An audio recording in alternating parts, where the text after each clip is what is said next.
Alright guys, welcome to EP World 2020 Modern Review, where we get to review 700 years of world history for one question coming up here in about a month. So today we're going to talk about the Renaissance and the Reformation, one of those iconic periods.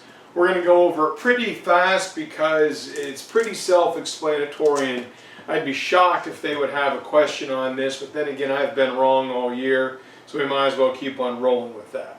So where we're at is we're at the end of the High Middle Ages, right? And as the Middle Ages are coming to an end, there's big changes taking place. Number one, there's the reconnecting to Western Europe, to the outside world, going down into the Holy Land, to the old Byzantine Empire and the growing Arabic empires and the world of Islam, and experiencing the silk and the spice road trade routes. So that is big.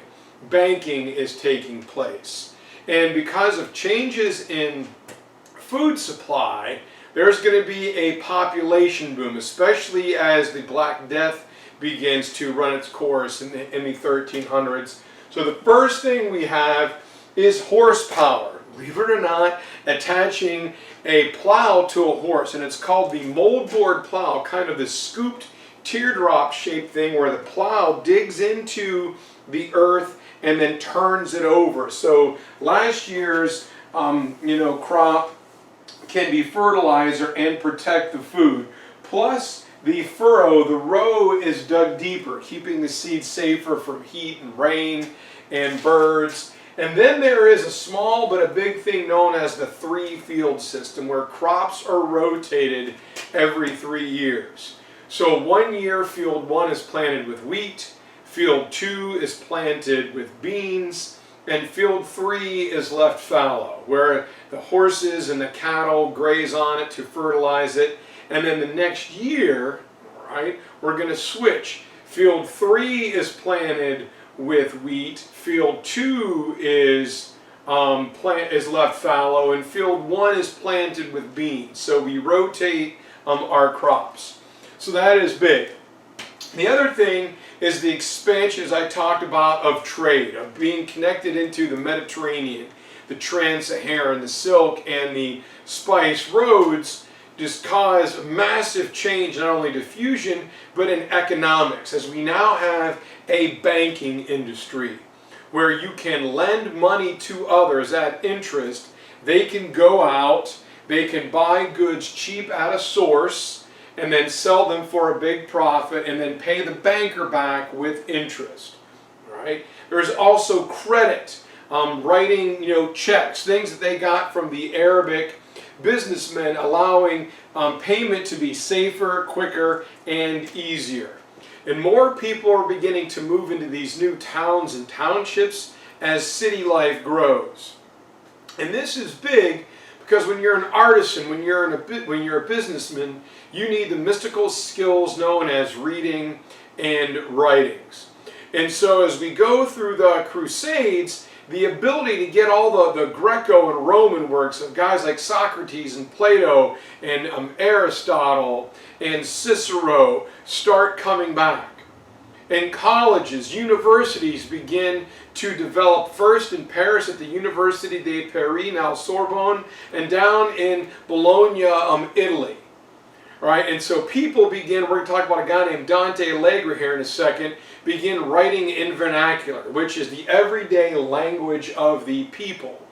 At the time, the learned scholarly languages were Latin and Hebrew. Everything had to be done in Latin or Hebrew, or farther in the Middle East in Arabic. Then there's this guy, Dante Alighieri. He wrote in what was known as the peasant language, modern day Italian, like grazie, ciao bello, hey, world. All right. And so Allegri in Florence, Italy, is going to write his great book, the Inferno, in Italian, making the learned people speak their vernacular. Now your guys' as modern day vernacular, think of like Carter and Finn having a conversation, our lax bros, bruh, lit, facts, fire, no cap, all right? If you're not a lax bro, you might not understand that lingo like Finn and Carter. But you know, once you learn the vernacular, you can step in and you can communicate. So here is one of my favorite pictures, the Church of the Duomo in Florence, Italy. The home of the Renaissance, with the great dome built by Filippo Brunelleschi, and the white, the pink, salmon, and green marble, all from around Florence. And the big thing is Brunelleschi's dome, which is actually like 7 domes inside of one, an idea taken from the old Roman Pantheon, where we see now on the United States Capitol building. All right, we get the dome. And if you ever get a chance, I highly recommend taking the tour, going up in here, looking at the dome, getting up to the top, and look at the different brickwork, and you can see how that's like an old Roman arch that is layered upon itself from different directions, giving it its great strength. And here is an old map of Florence with the Arno River and the Ponte Vecchia, the Goldsmiths Bridge, and right smack dab in the middle of it is the Duomo and the ancient city wall that is put there. And so the Renaissance is just simple. It is known as rebirth, the rebirth of learning and education in Europe. That's going to start in about 1300 and go all the way through like the age of exploration, the transatlantic trade, Columbian exchange, up into almost the beginning of the age of absolutism.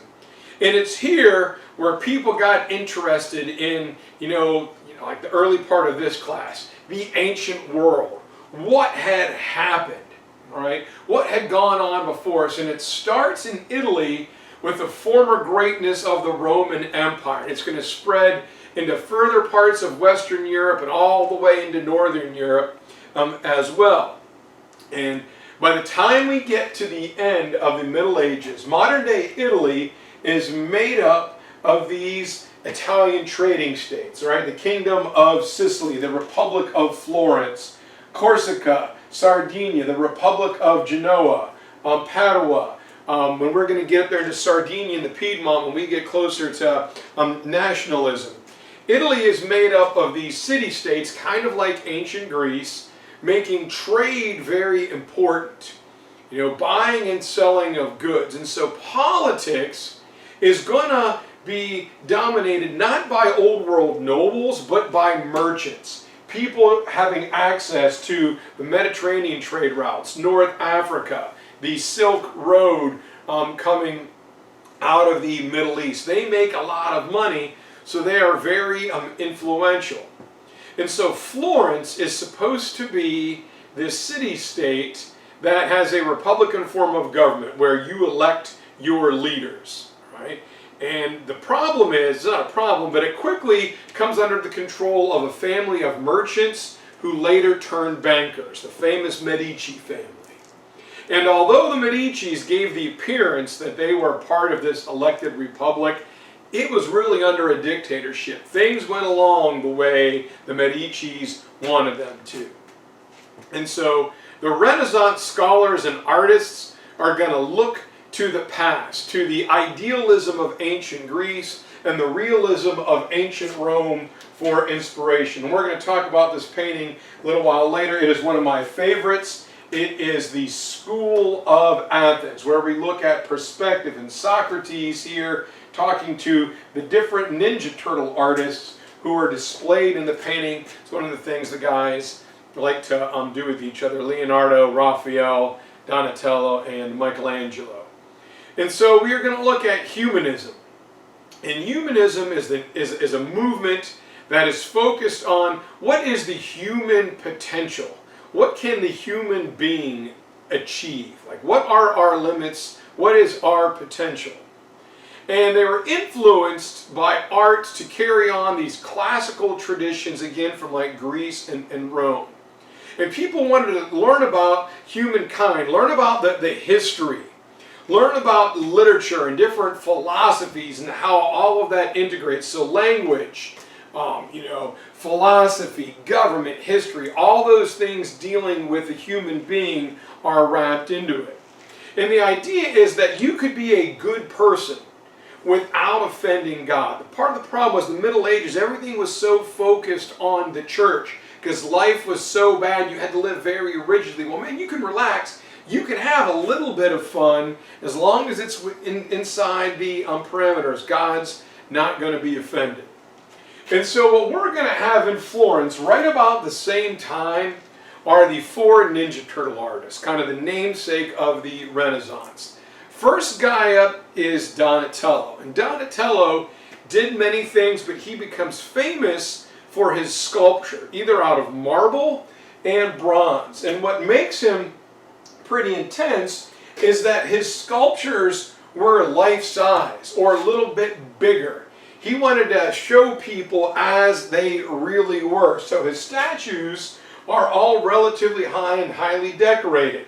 And he wanted to get you doing what you always do. So here is he being, portrayed with his robe, with his hammer, and his chisel, his stone mason's tools. He made a self-portrait. And he gets into a lot of trouble for this sculpture right here. This is the boy David. And it caused a lot of trouble for the Medici family. There was a revolt against the Medicis because they paid Donatello to make this sculpture of the young biblical character David. And you have the young David here standing atop the head of the giant Goliath, but he's painted kind of thin. He doesn't have clothes on, he's got this long hair, and he kind of looks young and kind of effeminate. And they said, well, you made David look like he's a girl, and why don't you put clothes on him? And Donatello says, this is art. This is my interpretation of what David would have looked like. In the story, he was a young boy. He was, 11, 12 years old. So he wouldn't be a big, rough, tough, hulking figure. This is what he would be, like a middle school student. So he gets into a lot of trouble, but it is one of the most prized statues in all of Florence to this day. Then he makes this painting of St. George, and it's the first use of an interesting thing. St. George is one of the dragon-slaying knights, and we are still being influenced by religion. So here you have this dark cave and this dragon coming out, and St. George coming in and slaying this dragon. This is, a knight on a white horse, slaying the devil, defeating the dragon, saving this poor fair maiden. But in the background, you have these rolling mountains painted very small with snow caps. Right in the middle of the screen, you have the darkness of the evil cave and this, big storm clouds and these tiny little clouds up here. I'm kind of like Bob Ross. Well, this is all perspective, where you paint something smaller in the background and things in the foreground get larger. So it's a look at perspective, but still the religious undertones are still there. Other famous sculptures that Donatello made is Herod's Feast, where Herod is ordering John the Baptist's head to be brought to him on a platter. And then here is this whole thing kind of small with John the Baptist's head being brought in. And Donatello is going to give way to my favorite of the Ninja Turtle artists, called Michelangelo. He was so good, if you rode the old golf ball ride in the Epcot Center, you could see him. He was up there painting the Sistine Chapel. And Michelangelo was good at a lot of things. He was good at sculpture. He was good at painting. He was good at architecture and designing buildings. He was good at poetry. He was a great painter. But the problem is he thought that he was terrible at all of them. He was very, very, very well-rounded. And he went back to ancient Greece to look at its masterpieces, like the symbol of ancient Greece, the Discobolus. And Michelangelo used it to paint this portrait of Poseidon. Unfortunately, his bronze trident was stolen, but this gigantic muscle-bound figure of Poseidon is there. And then somehow Michelangelo got a picture of me getting ready to go to the beach. Oh my God, how did that get up there? Ah, terrible. It's like a little joke. This is his most famous work, the David. Not Donatello's David, but a different one. And this is what the David looks like at the Academia in real life. He's 26 feet tall from his base to the top of his head. And he's got slung over his shoulder the slingshot. And if you look at him in perspective, his hands and his head are a little larger than the rest of the statue, and that is because he said this is what separates man. This is the humanities. It is the ability from God to be able to think, to form a plan, and then act on it. I can't fight Goliath toe to toe. I've got to use my strengths. So he uses these slingshot, and this is one of his most famous statues. When he was done, took him years to do it. People said, "Oh my God, that is a beautiful statue you just created." He said, "Well, the statue was always there. I just clipped away the pieces." If you ever get a chance to see it, it's awesome. You got to go check it out. But get your tickets early, or so you can cut the line, or get there really, really, really early in the morning so you don't have to wait all day. And when it comes to painting, this is Michelangelo's masterpiece. It is the ceiling of the Sistine Chapel, what for hundreds of years was the private chapel of the Pope. And right here in the middle, as you have these different scenes of the Bible being played on it, is God creating Adam right in the middle. And Michelangelo got on a scaffold, and he went up there and had the wet plaster, and he painted it, and it kind of dripped down on him, and it looked crazy because he was only like 6 inches away, and he worked for days at a time, and he would sleep for a couple hours, and he worked early in the morning, late at night. He had no concept of time, and when he was done, this was the result, one of the most gorgeous paintings in the world. And if you get up here where God is getting ready to touch Adam, the distance between their fingers is almost exactly 1 inch. So he was very, not only a good artist, but very, very, very precise. So if you ever get a chance, it's right smack dab right here in the middle. This is standing looking at the background, and this is a painting of Judgment Day.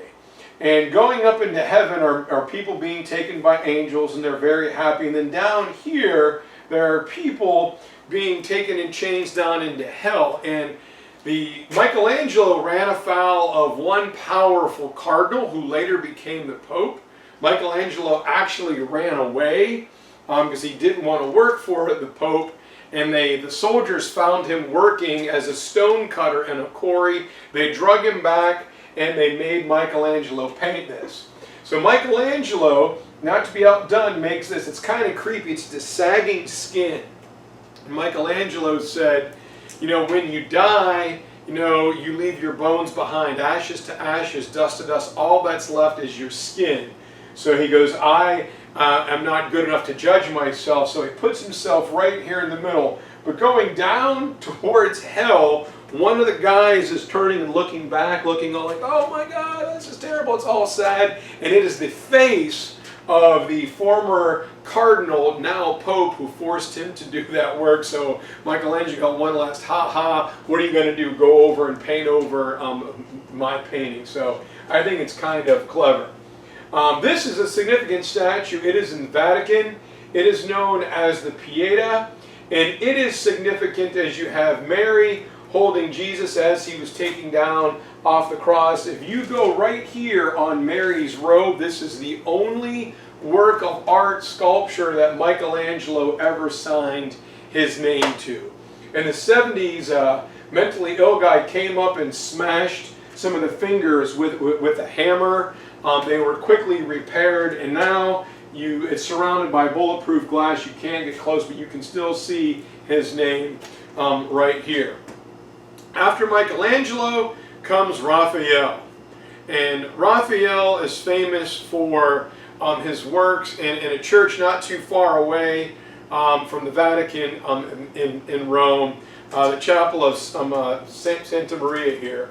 And why I like Raphael is School of Athens. And the School of Athens is, again, this revolutionary work in what is known as perspective, where you draw objects smaller in the background. So we look at this arch, we're drawn to the light, and then in the middle we have all of these people, and this is the great philosopher Socrates talking to Raphael. And then over here is Leonardo da Vinci, and here is Michelangelo. So the Ninja Turtle artists painted themselves in these portraits. Again, the things up here are drawn and painted bigger, and the things in the, are painted smaller. Even though it's a flat piece of canvas like my screen, it's their drawing that gives it an impression of depth. So here is the actual school of Athens before it got clean. Very vibrant, very colorful. I like it a lot, so I take a lot of pictures of it. I always imagine that's me talking to Socrates. And then this is the groundbreaking, the very first work in perspective that we know of, known as the Marriage of the Virgin, where you've got these parallel lines like train tracks going on here, and you're focused on this small rectangle painted white, like you were looking through the sunlight of the chapel, and things progressively get bigger until the wedding couple right here and the priest is marrying them. So also famous for a couple of things, ancient Greco-Roman things like the birth of Venus coming out of the seashell from the sea foam.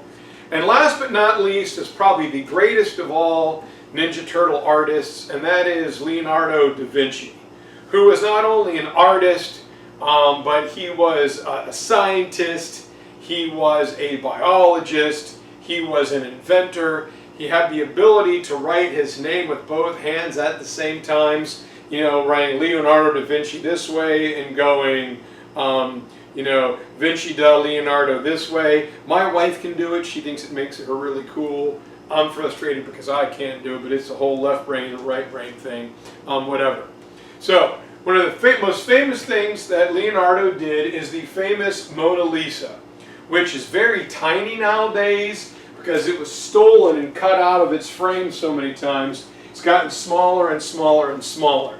So here in the background you kind of have this fuzzy kind of like lake and stream and islands and clouds. And the Mona Lisa also focuses on perspective, but it's this kind of this wry smile that she has intrigued people for centuries, and it's made with the gold mean. The golden ratio was the exact center of the painting before it got destroyed.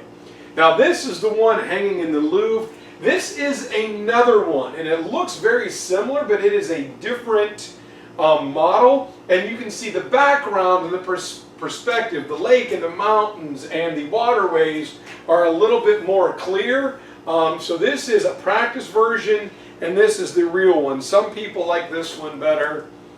Who knows? So Leonardo was so forward-thinking, he invented things like ancient tanks, different catapults and siege engines, an idea of a floating, hot air balloon, even a helicopter. Some of these things he tried and they just didn't quite work. And so during the Renaissance, he actually dissected dead bodies to figure out how the muscular system worked, how the circulatory system worked. And you may be familiar with the drawing of the Vitruvian Man, the universal man here. Anyway, Leonardo was good at everything. So sometimes you hear the term, Renaissance man, a guy who's good at everything. Well, that goes back to the age-old Leonardo da Vinci himself. So anyway, now, oh yeah, there's his early airplane / hang glider and his covered walkway siege engine. So one of the things not to be left out is this lady, Sophonesba Anguissola. And Sophonesba is a woman, and she was a great portrait painter.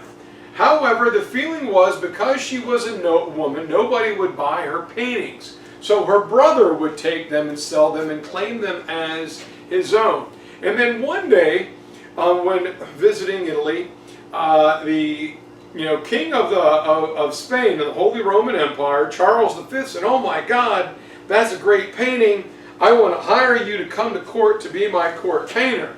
And the brother was like, and he has to tell the truth. "Well, Your Highness, I would love to. The problem is, I'm not the real painter. It is my sister." So they went and got her, and so high was the regard that King Charles had for Sophonesba, he hired her, which was something unheard of at the time, to be the royal painter for the Habsburg court in Spain. So anyway, tough lady right there. And now we're going to get to some literary works. We're kind of done with the art right now. And at this time in Florence, we get one of my characters that I find interesting, Niccolo Machiavelli. And Machiavelli was a politician and kind of advisor during the small time that it was a true republic.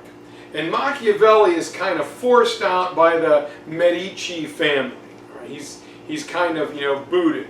And so when the Medicis, they leave power and they come back, there's all these machinations. But when Machiavelli is done, he's fired. When the Medicis return to power after, banking and problems with the Pope and backstabbing amongst other nobles, Machiavelli is kicked out.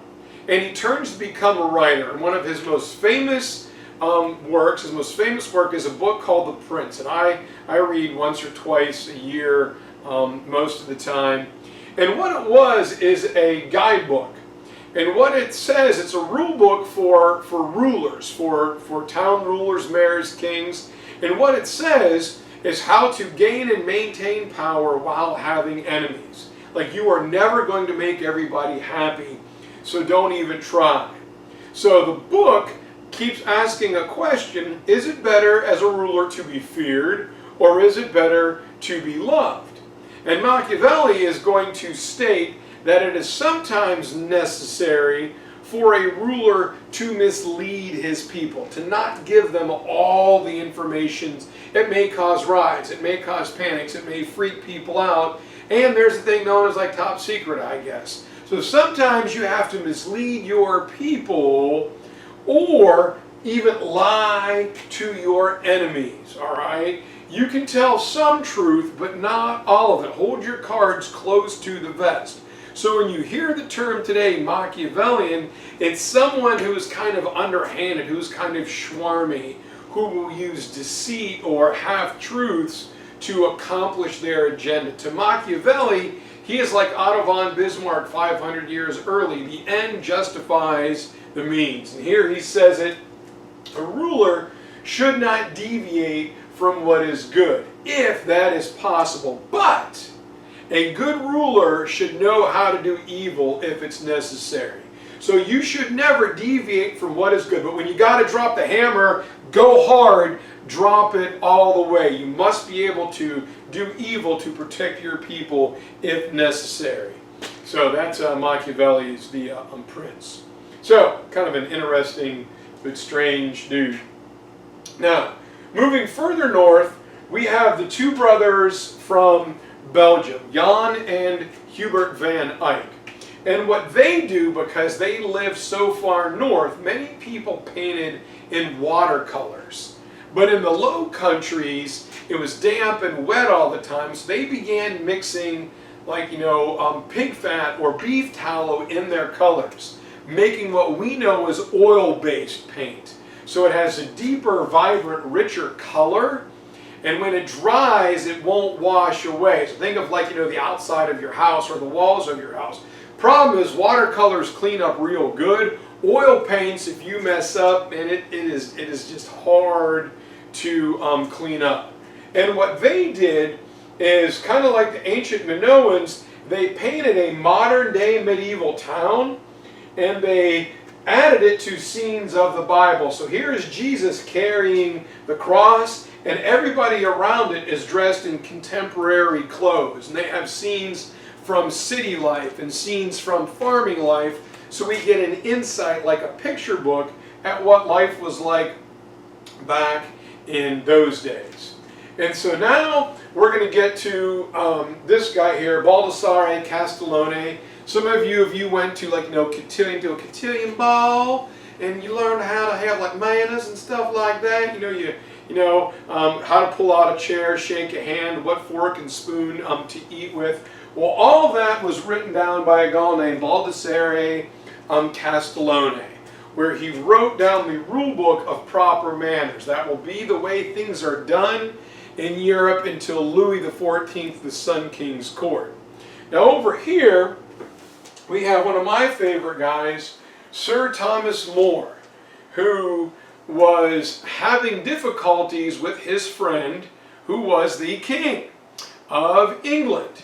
And so Sir Thomas More did not want to come right out and name his king, so he creates a perfect society called Utopia, written in satire, like it was a joke, like it was poking fun at people, but really it was a political commentary on the king's conduct and daily life in England. So Sir Thomas More, before he was beheaded, had to write it this way to keep himself safe. So Utopia. We already talked about Dante Alighieri. He writes Dante's Inferno in the Vernacular, which is 9 concentric rings of hell. The more evil you are, like the inner ring is for guys like Stalin and Hitler and Saddam Hussein and guys, Pol Pot, guys like that.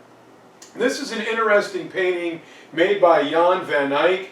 It's called the Arnolfini Marriage. And what it is kind of like, think about your choices. I'm talking to the man in the mirror. Here is a wedding. The guy looks stunned. The lady here kind of looks happy. You can see she's holding her belly. She kind of looks pregnant. And in the background is a mirror. And the mirror kind of shows the same image. So he painted the smaller image back here and then enlarged it. It's kind of pretty neat, saying the message was, start with the man. Before you judge other people, take a long look in the mirror. Don't criticize others until you've taken care of your own problems. So at least that's my interpretation of it.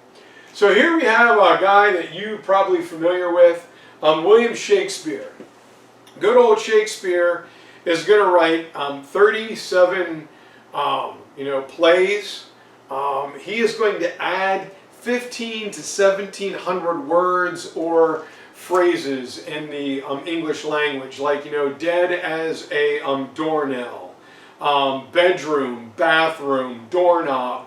All of those are words that he is going to invent in his plays that are still celebrated and read and performed constantly. You guys have probably read some of them, or will read some of them in your English classes. And the book that is second only to the Bible in its printing, some say, is Miguel Cervantes' Don Quixote, with Don Quixote here and his little assistant Sancho Panza.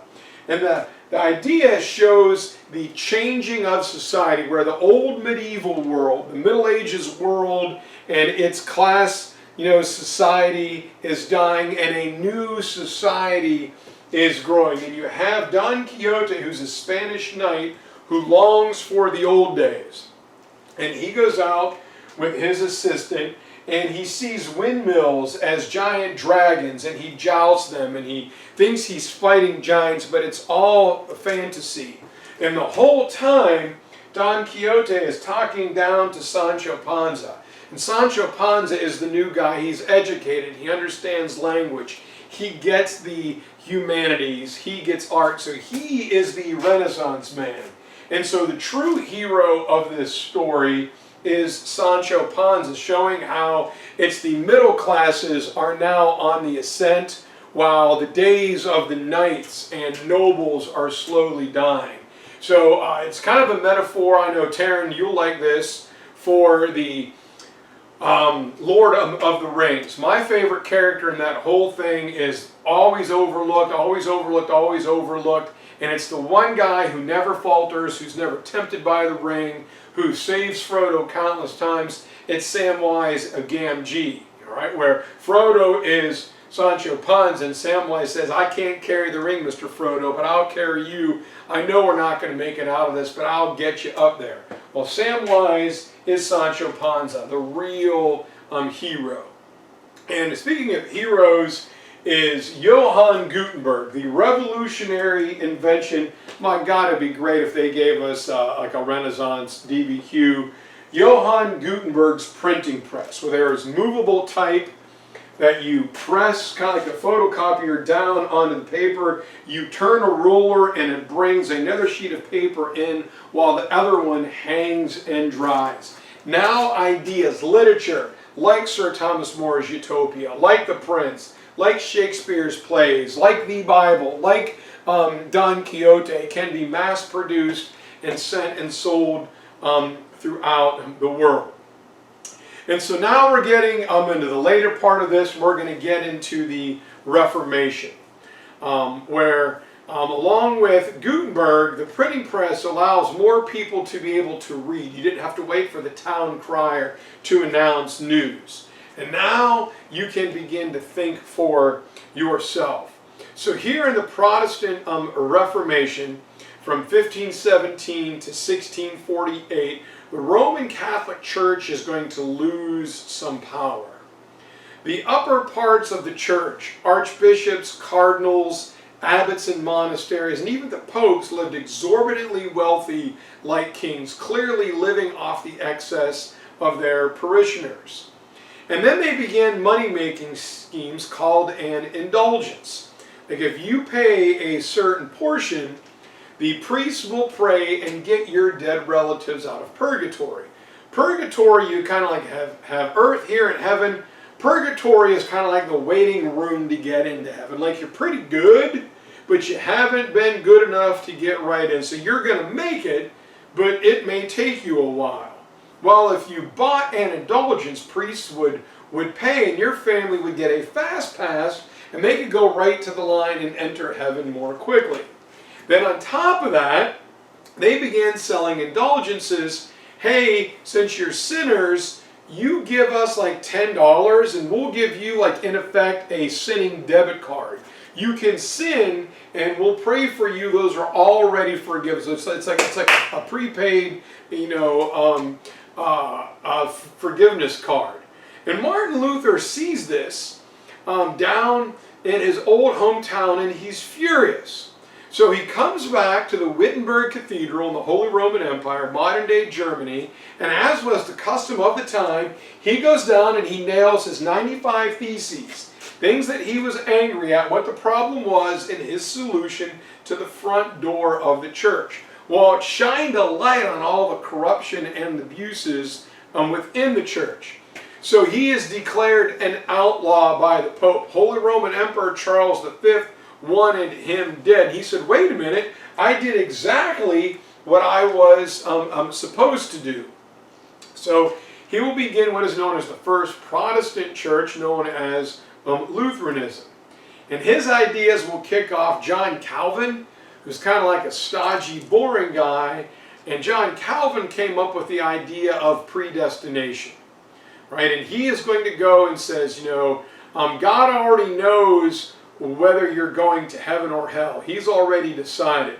So he sets up very strict, almost Amish-like communities in Switzerland where people lived away from society and led strict lives, away from temptation. Maybe they could change God's mind a little bit. And this leads to King Henry VIII. I am. Henry VIII is going to create the Church of England. He, as was customary of the time, had to marry his dead brother's, his older brother's wife, Catherine of Aragon, of Spain, sister to the powerful King Charles V.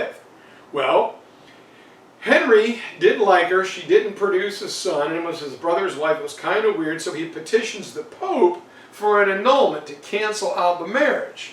And the Pope says, well, was she unfaithful? And Henry says, well, no. And the Pope says, well, then you can't do it. But yeah, it's kind of awkward and weird. And the Pope is like, no, it'll cause trouble. The Pope's best friend in the world also happened to be the King Charles V. So Henry says, fine, if you're not going to do it, I'll do it. And in 1533, he had a loyal archbishop annul the marriage. And King Henry says, I'm going to create the Anglican Church, or the Church of England, where the king or the royal is the head and not the Pope any longer. We are breaking from the Catholic Church. So to this day, the Queen is seen as the head of the Anglican Church. And if you would go to an Anglican service and a Catholic service, you'd be very hard-pressed to find out the difference. But man, that does not gel well to this very day. And now we get into the scientific revolution. The scientific revolution is going to kind of lead into the Enlightenment period, where we have different scientists who want to figure things out. Number 1 and 2, we have the tag team of Johann Kepler and Galileo Galilei. And what these two gentlemen are going to do is build telescopes. And they're going to be able to see different planets. And they're going to be able to chart their movements. And they're going to say, wait a minute, we've always thought that the sun revolved around the Earth. That's not true. The Earth and all the other planets revolve around the sun. And everyone said, you're crazy. They go, no, it's a heliocentric theory. And everyone said that they were crazy. Galileo even got in trouble and had to go before a church tribunal and declare that he was incorrect. As the church was losing power, they get a little bit more violent and vindictive. And so, following them is Isaac Newton, the great mathematician who's sitting under an apple tree in England, and an apple falls on his head. He jumps up and is like, oh my God, I get it. And this is for Kevin and Leo, our mathlete champions, that he uses math, all right, a formula to explain gravity and why things don't move and float away on the earth. A revolutionary idea.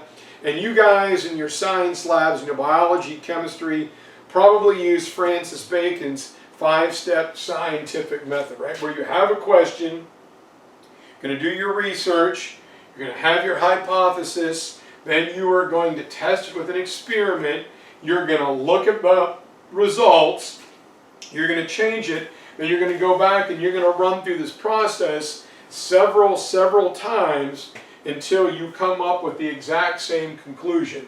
This is way above my head, but this is Isaac Newton's philosophy of the natural principles of mathematics, the Principia of Mathematica, just some brilliant stuff. And so here's the heliocentric theory. I'm getting chased at by a wasp here. So that's a quick look at the Renaissance guys. Coming up tomorrow, Mayas, Incas, Aztecs, and the Mongols. All right, we'll talk to you guys soon.